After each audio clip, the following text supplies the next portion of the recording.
అందరికీ షలోం. ముందు వీడియోలో మోషే కూషు దేశాన్ని 40 సంవత్సరాలు పరిపాలించడం అనేది జరిగింది. ఆ తర్వాత అదోనియా అతనికి వ్యతిరేకంగా మాట్లాడటం జరిగింది. అయితే తర్వాత ఏం జరిగింది అనే విషయాలు ఇప్పుడు మనం యాషర్ గ్రంథం నుండి తెలుసుకుందాం. ఇలాంటి విషయాలు తెలుసుకోవాలనుకుంటే నా ఛానల్ని సబ్స్క్రైబ్ చేయండి. నిశ్చయముగా 40 సంవత్సరముల నుండి ఈ మనుషుడు కూషును పరిపాలన చేస్తున్నాడు. ఇతను నా యొద్దకు రాలేదు. కూషు ప్రజల దేవుణ్ణి కొలవలేదు. కాబట్టి ఇప్పుడు కూషు ప్రజలంతా వినుడి. ఇకపై ఇతడు కూషును పరిపాలించడానికి వీలు లేదు. ఎందుకనగా ఇతడు మనవాడు కాదు గనుక. చూడుడి, నా కుమారుడైన మెనక్రాసు పెద్దవాడైనాడు. ఇతడు మీపై పరిపాలన చేయును. మీ ప్రభువు కుమారుని సేవించుట మీకు ఉత్తమము. మీరు ఒక ఐగుప్తు బానిసను కొలుచుట కంటే ఇది ఎంతో ఉత్తమము అనెను. కూషు దేశంలో మోషే వారి దేవుణ్ణి పూజించలేదు. ఆ రాణి యొద్దకు కూడా ఆయన వెళ్ళలేదు. కాబట్టి ఆమె ఈ విధంగా ఆ దేశంలో ఉన్నటువంటి రాజకుమారులందరినీ కూడా ప్రేరేపించి ఈ విధంగా చెప్పడం అనేది జరిగింది. నా కొడుకు పెద్దవాడయ్యాడు, కాబట్టి ఒక పరదేశిని మీరు సేవించుట కంటే, ఐగుప్తు బానిసను సేవించుట కంటే మీ ప్రభువు కుమారుని సేవించుట మీకు ఉత్తమము, మేలు అని ఆమె చెప్పడం అనేది జరిగింది. మరియు ప్రజలంతా సాయంకాలము వరకు మరియు ఉదయము వరకు సిద్ధపడి ఉదయాన్నే పెందలకడనే లేచి కికియనసు కుమారుడైన మెనాక్రసును వారిపై రాజుగా చేసుకునేరి. ఆ రాణి చెప్పిన విధంగా ఆ ప్రజలంతా కూడా ఆ రాణి కుమారుణ్ణే వారికి రాజుగా చేసుకోవడం అనేది జరిగింది. మరియు కూషు ప్రజలందరూ తమ చేతులు మోషేపైకి ఎత్తుటకు భయపడిరి. ఎలోహిం మోషేతో నున్నందున కూషు ప్రజలు మోషేతో చేసిన ప్రమాణమును గుర్తుంచుకొని అతనికి ఏ అపాయమును చేయలేదు. కూషు ప్రజలు మోషేకు ఎన్నో బహుమతులను ఇచ్చి అతనిని ఎంతో గౌరవంగా పంపివేసిరి. ఒక రాజుని తప్పించి వేరే రాజుని ఎక్కించాలి అంటే ఆ రాజు మీద కుట్ర చేసి వారిని చంపడము, వారికి హాని చేయడం అనేది జరుగుతుంది. కానీ ఇక్కడ మోషే విషయంలో అలా జరగలేదు. ఆయనకి బహుమతులు ఇచ్చి ఆయన్ని పంపించి వేయడం అనేది జరిగింది. ఎందుకంటే మోషేకి ఎలోహిం యొక్క హస్తం తోడుగా ఉంది కాబట్టి వారు ఆ విధంగా చేయలేదు. మోషే కూషు దేశము నుండి వెళ్లిపోయెను. అతను కూషుపై పరిపాలన మానివేసెను.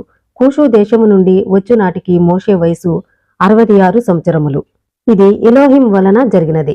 ఏలయనగా హాము సంతతి వారు పెట్టు కష్టముల నుండి ఇశ్రాయేలీలను విడుదల చేయు సమయము దగ్గరపడినందున దీనిని పూర్వమందు ఎలోహిం వారికి వాగ్దానము చేసినందులకు ఇలా జరిగినది. ఎందుకంటే ఎలోహిం అబ్రహాంకి వాగ్దానం చేశాడు. ఆ యొక్క వాగ్దాన భూమికి వెళ్ళాలి కాబట్టి ఆ సమయం దగ్గర పడింది కాబట్టి మోషేను ఇక్కడ రాజుగా తప్పించాలి. ఎందుకంటే మోషే ఇక్కడ రాజుగా ఉండిపోతే అక్కడ ఇశ్రాయేలు ప్రజల్ని ఈయన నడిపించాలి కాబట్టి ఈ విధంగా జరిగింది. మోషే మిద్యానునకు వెళ్ళెను. అతడు ఐగుప్తుకు తిరిగి వచ్చుటకు ఫరో వలన భయపడెను. అతడు మిద్యానుకు వెళ్లి మిద్యానుకు నీళ్లిచ్చు బావి యొద్ద కూర్చుండెను. అప్పుడు మిద్యానీయుడైన రెయూయల్ కుమార్తెలు 7 అతని తండ్రి మందను మేపుటకు వెళ్ళిరి. యాషరు గ్రంథంలో ఇతని పేరు మిద్యానీయుడైన రెయూయల్ అనుంది. మన తెలుగు బైబిల్లో చూసుకుంటే నిర్గమకాండము 2వ అధ్యాయం 18వ వచనంలో వారు తమ తండ్రి అయిన రఘుయేలు నొద్దకు వచ్చినప్పుడు అతడు, నేడు మీరింత త్వరగా ఎట్లు వచ్చితిరనేను. అంటే ఇక్కడ తెలుగులో చూసుకుంటే రఘుయేలు అనుంది. యాషర్ గ్రంథంలో మోషే మామ పేరు రెయూయల్ అనుంది. వారు ఆ బావి యొద్దకు వచ్చి వారు మందలకు నీళ్లు తోడెను. మిద్యాను గొర్రెల కాపరులు వచ్చి వారిని తరిమివేసిరి. మోషే లేచి వారి మందలకు నీళ్లు పెట్టుటకు సహాయపడెను. మరియు వారు తన తండ్రి అయిన రెయూయల్ వద్దకు వచ్చి మోషే వారికి చేసిన దానిని చెప్పిరి. మరియు వారు ఇలా చెప్పిరి, ఒక ఐగుప్తీయుడు వచ్చి మమ్ములను గొర్రెల కాపరుల చేతుల నుండి రక్షించి అతను నీళ్లను తోడి మా మందలకు నీళ్లు పెట్టెను. మరియు రెయూయల్ వారి కుమార్తెలతో ఇట్లని అడిగెను, అతను ఎక్కడనున్నాడు? ఎందుచేత అతనిని విడిచిపెట్టి వచ్చితిరి అని అడిగెను. మరియు రెయూయల్ అతని కోసము పంపి అతనిని తన ఇంటికి తెచ్చుకొనెను. మరియు అతడు వారితో కలిసి రొట్టెను తినెను. మరియు మోషే రెయూయల్తో ఇట్లని చెప్పెను, నేను ఐగుప్తు నుండి పారిపోయి వచ్చి తిని మరియు నేను 40 సంవత్సరముల పాటు కూషును పరిపాలించి తిని మరియు తదుపరి వారు నా నుండి ప్రభుత్వమును తిరిగి తీసుకునిరి. మరియు నన్ను వారు ఎంతో గౌరవ మర్యాదలతో బహుమతులతో సాగనంపిరి అనెను. మరియు రెయూయల్ మోషే మాటలు వినినప్పుడు రెయూయల్ తనలో ఇట్లనుకొనెను, నేను ఇతనిని కారాగార గృహమందుంచెదను. ఎందువలనంటే అతను కూషు నుండి పారిపోయి వచ్చినందున వారిని ఓదార్చెదను అని అనుకునేను.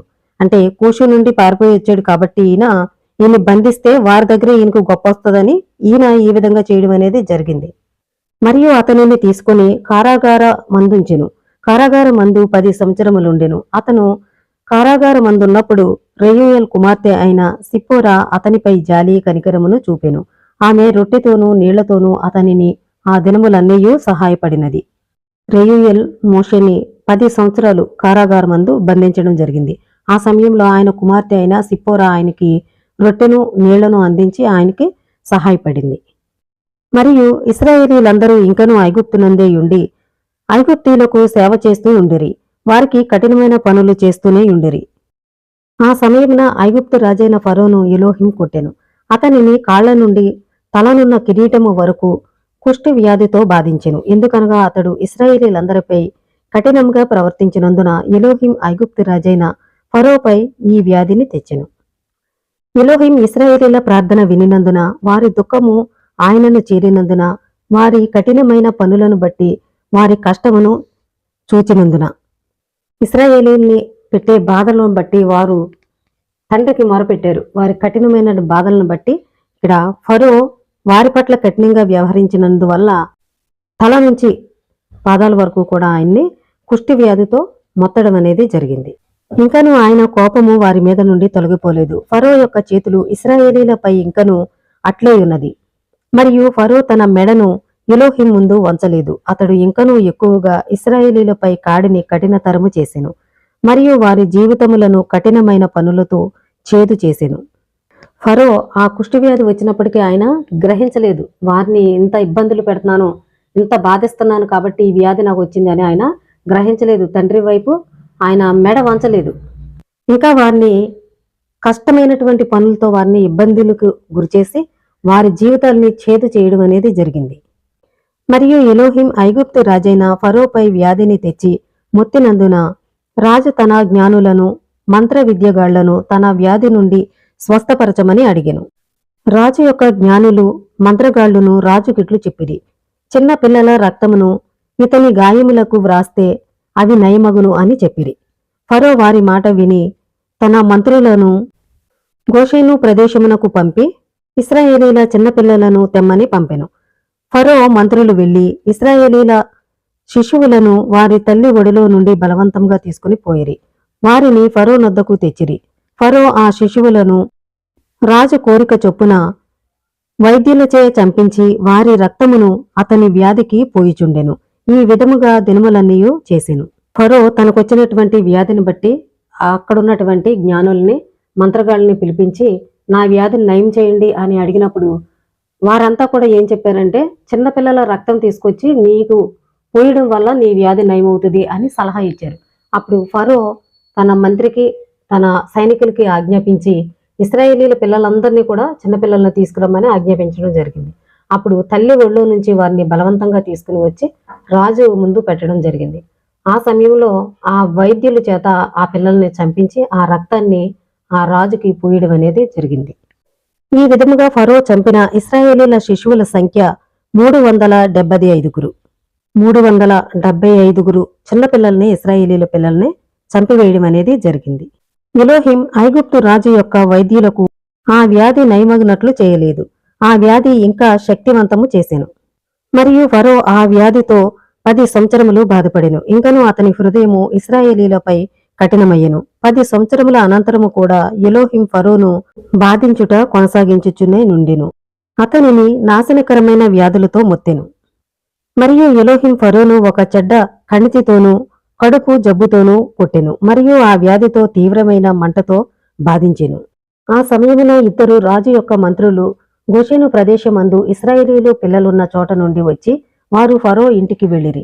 వారిట్లు రాజుతో చెప్పిరి, ఇశ్రాయేలీలను వారి పనుల నుండి మందమతులగుటను వారు క్రమములో నిర్లక్ష్యమును చూచితిమి. మరియు ఫరో వారి మాటలు వినినప్పుడు అతని కోపము ఇశ్రాయేలీలపై అమితముగా రగులుకొనెను. అతని శరీరపు బాధను బట్టి అతను అమితముగా చింతించెను. అతడు వారికి సమాధానమిస్తూ ఇట్లు చెప్పెను, ఇప్పుడు ఇశ్రాయేలీలంతా నా జబ్బును తెలుసుకుని నా వైపు తిరిగి నన్ను ఎగతాళి చేయుదురు. కాబట్టి నా రథమును సిద్ధము చేయుడి. నేను గోషెను ప్రదేశమునకు వెళ్ళెదను. మరియు ఇశ్రాయేలీలు చేయు అపహాస్యమును నన్ను చేయు పరిహాసమును చూచెదను అనగా అతని సేవకులు అతని కొరకు రథమును సిద్ధము చేసిరి. రాజు యొక్క మంత్రుల్లో ఇద్దరు ఇశ్రాయేలీలు ఉన్న ప్రదేశమునకు వెళ్లి తిరిగి రాజునొద్దకు వచ్చి ఈ విధంగా చెప్తున్నారు. వారు మందమతులయ్యారు, పనిలో సరిగా పని చేయట్లేదు, వారి క్రమం ప్రకారం కూడా పని చేయట్లేదు, ఆ శ్రమలో నిర్లక్ష్యంగా వ్యవహరిస్తున్నారు ఆ పనుల్లో కూడా వారు అని చెప్పడం జరిగింది. అప్పుడు ఫరోకి చాలా కోపం రావడం అనేది జరిగింది. అప్పుడు ఆయన ఈ విధంగా అంటున్నాడు, నేను ఆ ప్రదేశానికి వెళ్తాను, వారు నన్ను ఏ విధంగా నాకు వచ్చిన బాధను బట్టి అపహాస్యం చేస్తారో పరిహాసం చేస్తారో నేను అదంతా కూడా నేను చూడాలి, నేను అక్కడికి వెళ్తాను అని ఆయన చెప్పడం జరుగుతుంది. వారు ఒక గుర్రమును తీసుకుని స్వారీ చేసిరి. రాజు తన గుర్రమును స్వారీ చేయలేని స్థితిలో ఉన్నందున వారు చేసిరి. మరియు రాజు అతనితో 10 మంది గుర్రపు రౌతులను మరియు 10 మంది పాదచారులను తీసుకొనెను. రాజు అప్పుడు గోషేనులోనున్న ఇశ్రాయేలీల నొద్దకు వెళ్ళెను. మరియు వారు ఐగుప్తు పొలిమేరలకు వచ్చినప్పుడు రాజు గుర్రము ఒక ఇరుకైన మార్గమునకు పోయినది. ద్రాక్ష తోటలో ఖాళీ ఉన్న చోట పైకెత్తబడి ఉన్నది. ఆ తోటకు 2 వైపులా కంచె వేయబడి ఉన్నది. దాని క్రింద మైదానము వలెనున్నది. మరియు గుర్రములు వేగముగా పరిగెత్తి ఆ స్థలమున రాజు గుర్రమును ఇరువైపులా వచ్చిన గుర్రములు నొక్కి పట్టినవి. రాజు గుర్రముపై నుండగా క్రింద మైదానమునందు పడిపోయెను. అతడు క్రింద పడినప్పుడు రథము రాజు ముఖముపై పడినది, గుర్రము రాజుపై పడి ఉన్నది. రాజు తన శరీరమునంతను గాయములున్నందున బిగ్గరగా అరిచెను. రాజు చర్మము చీలిపోయినది, అతని ఎముకలు విరిగిపోయినవి. అతడు ఇక ప్రయాణించలేకపోయెను. ఇది ఎలోహిం నుండి జరిగినది. ఎలోహిం ఇశ్రాయేలీల దుఃఖమును రోదనను వినెను, వారి అరుపులను ప్రార్థనను ఆలకించెను. మరియు రాజు సేవకులు అతనిని భుజములపై మోసుకుని పోయిరి. వారు అతనిని తిరిగి ఐగుప్తుకు తీసుకుని వచ్చిరి. అతనితో కూడా ఉన్న అశ్వికులు కూడా ఐగుప్తుకు తిరిగి వచ్చిరి. మరియు వారు రాజును అతని మంచముపై పరుండబెట్టిరి. రాజు తను చనిపోవుటకు సిద్ధంగా నున్నట్లు తెలుసుకొనెను. రాజు భార్య అయిన అపరామితు రాజునొద్దకు వచ్చి ఏడ్చినది, మరియు రాజు కూడా గట్టిగా ఏడ్చెను. మరియు రాజ ప్రముఖులు అతని సేవకులు రాజునొద్దకు వచ్చి అతని ఆపదను చూచి బహుగా దుఃఖించిరి. మరియు రాకుమారులు అతని సలహాదారులు అతనికి ఒక సలహానిచ్చిరి. అతని కుమారులలో ఒకనిని రాజుగా నిర్ణయించి అతనికి బదులుగా రాజును చేయమని సలహానిచ్చిరి. ఇశ్రాయేలీల పట్ల ఫరో చేసినటువంటి కఠినమైన శ్రమలను బట్టి ఎలోహిం ఆయన్ని శిక్షించాడు. కుష్టి వ్యాధితో ఆయన్ని బాధించడం జరిగింది. కడుపులో కణితులు, జబ్బు, కడుపులో మంట, ఇలాంటివన్నీ కూడా ఆయనకి కలగజేశారు. అయినా కానీ ఆయన గ్రహించలేదు. అంతకంటే ఇంకా ఎక్కువగా వారిని కఠినంగా శిక్షించడం, వారి జీవితాలని చేదుగా చేయడం అనేది ఆయన చేశాడు. కాబట్టి ఆయన ఈ విధంగా శిక్షించడం అనేది జరిగింది. ఆయన చనిపోయే స్థితిలో ఉన్నప్పుడు ఆయనకి సలహా ఇవ్వడం అనేది జరిగింది. నీ తర్వాత నీ కుమారుల్ని రాజుగా చేయమని అక్కడ సలహా ఇవ్వడం జరిగింది. ఆ తర్వాత ఇంకా ఏ విధంగా వారు ప్రవర్తించారు, ఆయన తర్వాత ఆయన కుమారుణ్ణి రాజుగా నియమించాడు. తర్వాత ఆయన ఇశ్రాయేలీల పట్ల ఏ విధంగా ప్రవర్తించారు, వారిని ఏ విధంగా బాధించాడు, తర్వాత విషయాలు మనం యెషయా గ్రంథం నుండి తెలుసుకుందాం. ఇలాంటి విషయాలు మీరు తెలుసుకోవాలనుకుంటే నా ఛానల్ని సబ్స్క్రైబ్ చేయండి. అందరికీ షలోం.